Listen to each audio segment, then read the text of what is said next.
14 अगस्त 2005 सुबह का वक्त था। हीलियोस फ्लाइट 522 साइप्रस के लार्नाका इंटरनेशनल एयरपोर्ट से ग्रीस के एथेंस इंटरनेशनल एयरपोर्ट जाने के लिए तैयार थी। सुबह के करीब 9:07 पर फ्लाइट ने उड़ान भरी। उस समय इसमें 115 पैसेंजर और 6 क्रू मेंबर सहित 121 लोग सवार थे और इसे उड़ा रहे थे 58 वर्षीय German contract base pilot Hans Jurgen Merten, जिन्हें कुल 16,900 फ्लाइट आवर्स का अनुभव था। वहीं इनके को पायलट के तौर पर मौजूद थे 51 वर्षीय पैम्पोस चार्लम्स, जिन्हें कुल 7,549 फ्लाइट आवर्स का अनुभव था। वहीं फ्लाइट अटेंडेंट के तौर पर एंड्रियास प्रोड्रोमो कमान संभाल रहे थे। उड़ान भरने के 5 मिनट बाद यानी 9:12 पर प्लेन 12,040 फीट की ऊंचाई पर पहुंच गया और इस ऊंचाई पर पहुंचने के बाद ही अचानक प्लेन में एक अलार्म बजने लगता है। जब इस अलार्म की जांच की गई तो पता चला कि ये take off configuration warning alarm था, जिसे देखने के बाद दोनों पायलट हैरान हो गए। और वो इसलिए क्योंकि take off configuration warning alarm तब बजता है जब प्लेन ग्राउंड पर होता है और उड़ान भरने के लिए तैयार नहीं होता। ऐसे में 12,000 फीट की ऊंचाई पर इस अलार्म के बजने का मतलब दोनों पायलट को समझ ही नहीं आ रहा था। स्थिति की गंभीरता को भांपते हुए उन्होंने एटीसी यानी एयर ट्रैफिक कंट्रोल से संपर्क साधना ही उचित समझा। फिर उन्होंने तुरंत ही एटीसी से संपर्क कर उन्हें बताया कि उनके विमान का take off configuration warning alarm बज रहा है। पायलट एटीसी को ये सब बता ही रहे थे कि इतनी ही देर में प्लेन के कॉकपिट में मौजूद कंट्रोल पैनल पर कई सारे अलार्म एक साथ बजने शुरू हो गए और इन अलार्म्स की आवाज के कारण पायलट्स की आवाज एटीसी तक पहुंचना भी बंद हो गई। साथ ही प्लेन का मास्टर क्वेश्चन अलार्म भी बजने लगा था, जिसका मतलब था कि प्लेन के कई सारे सिस्टम एक साथ ओवरहीट हो चुके हैं। दोनों ही पायलट्स की दिक्कतें अब बढ़ने लगी थी। उन्हें कुछ समझ नहीं आ रहा था कि अचानक ये सब क्या हो रहा है। इधर ये सब देखकर प्लेन में अफरा तफरी का माहौल बन गया। क्रू मेंबर लगातार यात्रियों को शांत कर रहे थे। सभी पैसेंजर्स को सांस लेने में काफी ज्यादा दिक्कत आ रही थी, इसलिए उनके ऑक्सीजन मास्क अपने आप ही नीचे आ गए। दरअसल जब प्लेन में ऑक्सीजन का लेवल कम होता है तो ऑक्सीजन मास्क अपने आप ही नीचे आ जाते हैं। इस दौरान प्लेन लगभग 18,000 फीट की ऊंचाई पर था। पायलट बार बार एटीसी से संपर्क कर उन्हें अपनी समस्या बताने का प्रयास कर रहे थे, लेकिन उनकी बात एटीसी तक पहुंच ही नहीं पा रही थी और कुछ ही देर में प्लेन का एटीसी से कनेक्शन भी पूरी तरह टूट गया। इसके बाद भी एटीसी ने बार बार फ्लाइट से संपर्क साधने की कोशिश की, लेकिन उन्हें कोई उत्तर नहीं मिला। प्लेन अब लगातार ऊपर की ओर बढ़ता जा रहा था। आमतौर पर इस रूट पर फ्लाइट को लगभग 1 घंटे और 45 मिनट का समय लगता है, यानी करीब 10:45 पर इस प्लेन को एथेंस एयरपोर्ट पर पहुंचना था। 9:23 पर प्लेन 34,000 फीट की ऊंचाई पर पहुंच चुका था। इसके बाद 9:37 पर यह विमान एथेंस के फ्लाइट इंफॉर्मेशन रीजन में पहुंच गया। 10:12 से 10:50 तक एथेंस एटीसी यानी एथेंस एयर ट्रैफिक कंट्रोल की टीम रेडियो कॉल्स के जरिए इस प्लेन से संपर्क साधने की कोशिश करती रही, लेकिन उन्हें कोई जवाब नहीं मिला। अब 10:45 हो चुके थे और इस समय प्लेन को एथेंस इंटरनेशनल एयरपोर्ट पर लैंड करना था, लेकिन प्लेन का अभी तक कुछ अता पता नहीं था। कुछ अनहोनी की आशंका के चलते ग्रीस अधिकारियों ने तुरंत ही अपने 2 सबसे बढ़िया F-16 फाइटर जेट को इस विमान को ढूंढने के लिए भेजा। कुछ ही देर में इन फाइटर जेट्स ने हीलियोस फ्लाइट 522 को ढूंढ लिया। इनमें से एक फाइटर जेट उड़ते उड़ते इस विमान के बहुत करीब आ गया था, ये देखने के लिए कि अंदर आखिर चल क्या रहा है। तो इस फाइटर जेट पायलट ने देखा कि प्लेन के अंदर को पायलट की सीट पर कोई बैठा हुआ है। वहीं मेन पायलट अपनी सीट पर सिर नीचे करके बेसुध हालत में पड़ा हुआ है। फिर ये फाइटर जेट पीछे गया और अब इसने पीछे वाली खिड़की से प्लेन के अंदर के हालात का जायजा लिया। लेकिन फाइटर जेट के पायलट के लिए हैरानी की बात तो ये थी कि अपने बराबर में 2 फाइटर जेट्स के उड़ने के बावजूद किसी भी पैसेंजर्स ने मुड़कर उनकी तरफ नहीं देखा। किसी भी पैसेंजर की तरफ से उन्हें कोई भी रिएक्शन नहीं मिला। तभी लगभग 11:49 पर फाइटर जेट्स के पायलट्स ने देखा कि एक शख्स प्लेन के कैबिन से होकर कॉकपिट की तरफ जा रहा है। कुछ ही सेकंड्स में ये शख्स प्लेन की पायलट सीट पर बैठा हुआ दिखाई दिया। कॉकपिट में बैठे इस शख्स को देखकर फाइटर जेट्स के पायलट ने इसे इशारा कर स्थिति के बारे में जानना चाहा। ये शख्स भी उन फाइटर जेट्स के पायलट्स को कुछ बताना चाह रहा था, लेकिन वो कुछ बोल ही नहीं पाया। तभी लगभग 1 मिनट बाद 11:50 पर प्लेन के लेफ्ट इंजन ने काम करना बंद कर दिया और प्लेन लेफ्ट साइड से झुककर तेजी से नीचे की ओर गिरने लगा। पायलट सीट पर बैठा वो शख्स इसे कंट्रोल करने की कोशिश तो कर रहा था, लेकिन वो इसे कंट्रोल कर ही नहीं पा रहा था। ठीक 12 बजे प्लेन के राइट इंजन ने भी काम करना बंद कर दिया। प्लेन का कंट्रोल अब पूरी तरह से खो चुका था। 12:04 पर प्लेन एथेंस से लगभग 40 किलोमीटर दूर ग्रामेटिको की पहाड़ियों में जाकर क्रैश हो गया और इसके क्रैश होने के साथ ही इसमें सवार क्रू मेंबर समेत सभी 121 लोगों की मौत हो गई। दोस्तों एक बार महसूस कीजिए उस पल को जब 121 यात्रियों से भरा ये प्लेन जब पहाड़ से टकराया होगा तो क्या गुजरी होगी उन फाइटर जेट्स के पायलट पर, जिन्होंने लोगों को अपनी आंखों के सामने जाते हुए देखा होगा और वो इनके लिए कुछ भी नहीं कर पाए होंगे।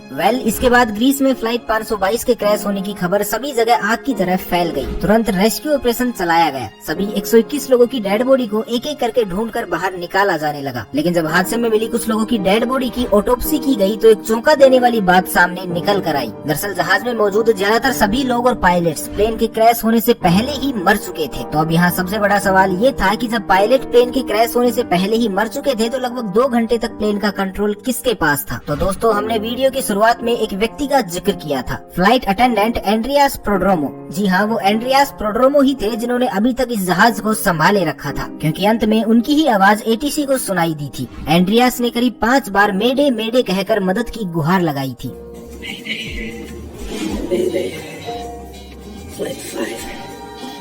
एंड्रियास के पास यूके कमर्शियल पायलट का लाइसेंस तो था, लेकिन उन्हें इतना एक्सपीरियंस नहीं था कि वो बोइंग 737 जैसे प्लेन को कंट्रोल कर सके। लेकिन बावजूद इसके वो इस विमान को घनी आबादी के क्षेत्र से दूर ले जाने में कामयाब रहे। जब एक्सपर्ट्स ने इस घटना के पीछे की वजह जानने के लिए जांच शुरू की तो उसमें सामने आया कि जब प्लेन लेफ्ट साइड में झुक गया था तो इसका कारण ये था कि प्लेन के लेफ्ट इंजन में फ्यूल खत्म हो गया था। लेकिन अभी भी इस हादसे की जड़ तक पहुँचा जाना बाकी था। तभी अचानक एक इन्वेस्टिगेटिव ऑफिसर की नजर कंट्रोल पैनल के एक बटन पर पड़ी और ये बटन था प्लेन के प्रेशर को सेट करने का। इस बटन को देखते ही उस ऑफिसर को पूरी कहानी समझ में आ गई। आपकी जानकारी के लिए बता दें कि प्रेशराइज बटन पूरे जहाज में एयर का प्रेशर कंट्रोल करता है। जनरली जहाज के बाहर लगे इंजन बाहर की हवा को थोड़ा थोड़ा करके अंदर भी भेजते रहते हैं ताकि विमान के अंदर बैठे लोगों को ऑक्सीजन मिल सके। आमतौर पर इस प्रेशराइज बटन को ऑटोमेटिक मोड पर ही रखा जाता है और अगर कभी इसे मैनुअल मोड पर किया भी जाए तो कैप्टन व को पायलट को इसका ध्यान रखना पड़ता है। अब हादसे की जड़ तक पहुँचने के लिए हम आपको घटना से एक दिन पहले ले चलते हैं, जब बोइंग 737 का ये जहाज अपनी रूटीन सर्विस पर गया हुआ था। वहाँ इसको अच्छे से चेक करके इसकी सर्विस की गई और वहीं इसकी जांच करने वाले लोगों ने इसे मैनुअल मोड पर करके इसे पायलट को सौंप दिया था। विमान की उड़ान भरने से पहले पायलट और को पायलट दोनों का इस ओर ध्यान ही नहीं गया कि उनके प्लेन का मैनुअल मोड चालू ही रह गया है और इसके कारण जहाज में धीरे धीरे ऑक्सीजन की मात्रा घटने लगी थी, जिसके कारण विमान में बैठे सभी यात्रियों को बेचैनी होने लगी। और जब कॉकपिट में बैठे पायलट्स को ये अलार्म सुनाई दिए तो उन्होंने इसके पीछे का कारण जानना शुरू किया। लेकिन एक बार के लिए भी उनका ध्यान इस ओर गया ही नहीं कि प्लेन का प्रेशराइज बटन ऑन ही रह गया है। इस वजह से कॉकपिट में भी ऑक्सीजन का लेवल घट गया था, जिसके कारण दोनों पायलट बेहोशी की हालत में जाने लगे थे। विमान के अंदर ऑक्सीजन मास्क तो सभी यात्रियों को मिल चुका था, लेकिन कॉकपिट में ऑक्सीजन मास्क अपने आप नीचे नहीं गिरते, जिस कारण से दोनों पायलट बेहोश हो गए। साथ ही प्लेन में मौजूद यात्री और क्रू मेंबर भी अब एक एक करके बेहोश होने लगे थे, क्योंकि इनकी पैसेंजर सीट के ऊपर लगा ऑक्सीजन मास्क केवल 12 मिनट तक की ही ऑक्सीजन दे सकता था और ऑक्सीजन न मिल पाने के कारण सभी लोग धीरे धीरे दम तोड़ रहे थे। प्लेन अब ऑटो पायलट मोड पर ही एथेंस की तरफ बढ़ता जा रहा था। एक समय ऐसा आया जब प्लेन में मौजूद सभी सदस्यों ने दम तोड़ दिया, केवल एक जने को छोड़कर, और ये थे फ्लाइट अटेंडेंट एंड्रियास प्रोड्रोमो। अब आप भी यही सोच रहे होंगे कि आखिर एंड्रियास इतने लंबे समय तक कैसे जीवित रहे। तो आपको बता दें कि एंड्रियास एक स्कूबा डाइवर थे और क्योंकि स्कूबा डाइवर अपनी सांसों को लंबे समय तक रोक पाने में सक्षम होते हैं, इसलिए वो अब तक जिंदा रहे। लेकिन ऑक्सीजन प्रॉपर न मिलने के कारण अब उनकी भी हालत खराब हो चुकी थी। लेकिन जैसे तैसे करके वो कॉकपिट तक पहुँचे और प्लेन को कंट्रोल करने की कोशिश करने लगे। लेकिन एथेंस तक पहुँचते पहुँचते ये प्लेन यात्रियों की जगह उनकी लाशों से भर चुका था। एंड्रियास अंत तक प्लेन को कंट्रोल करने की कोशिशों में लगे रहे, लेकिन दुर्भाग्यवश वो इसमें सफल नहीं हो सके और अंततः प्लेन पहाड़ियों में जा टकराया और इसमें सवार सभी 121 लोगों की दुखद मौत हो गई। इस घटना के लगभग 15 महीनों बाद ग्रीस के अधिकारियों ने इस घटना की रिपोर्ट पेश की, जिसमें बताया गया कि इस पूरी घटना के लिए सिर्फ और सिर्फ एक बटन जिम्मेदार था, प्लेन का प्रेशराइज बटन, क्योंकि ये बटन उस वक्त मैनुअल मोड पर था। लेकिन भले ही अधिकारियों को ये नहीं लगता हो, पर हमारी नजर में असल दोषी उस सर्विस सेंटर के एम्प्लॉय थे जहाँ प्लेन रूटीन सर्विस के लिए गया था, क्योंकि उन्होंने इस प्रेशराइज बटन को ऑटो से मैनुअल मोड पर कर दिया था। लेकिन इस बात की खबर किसी को भी नहीं दी थी। ऐसे में या तो उन्हें इसे वापस ऑटो मोड में डालना चाहिए था या पायलट को इस बात से अवगत करवाना चाहिए था, लेकिन उन्होंने ऐसा कुछ नहीं किया। शायद अगर वो इतनी बड़ी लापरवाही नहीं करते तो उस दिन 121 लोगों को अपनी जान नहीं गंवानी पड़ती। तो आपकी इस बारे में क्या राय है, हमें कमेंट करके जरूर बताइए। तो बस आज के लिए इतना ही, मिलते हैं एक नई वीडियो में। तब तक के लिए खुश रहें, मस्त रहें, हंसते रहें। भगवान करे आप सभी का दिन शुभ हो।